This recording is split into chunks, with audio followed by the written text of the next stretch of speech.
G'day traders, we're looking at a trade called EOH. Um, it's a more speculative trade. The reason why is we wanted to come down from current levels here from the 114.75 to lower levels here of 113, 113.20.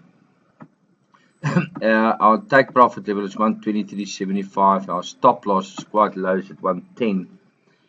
Minimum shares is 40 shares on the specific trade to see a 1 to 2 ratio. So my risk is 188, my reward is 362.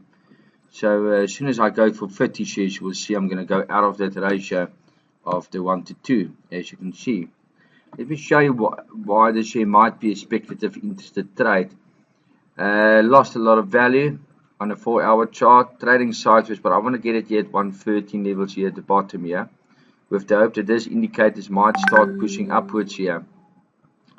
And then we will take it here to the 124 levels here on the top, hoping to go a bit higher. If you look at a 1-hour chart, you will see this sideways momentum as well. And if you look at a 1-day chart, you will basically see getting a bit of support here to 113 levels. Might close it, and we might see buyers coming in with a cheaper momentum.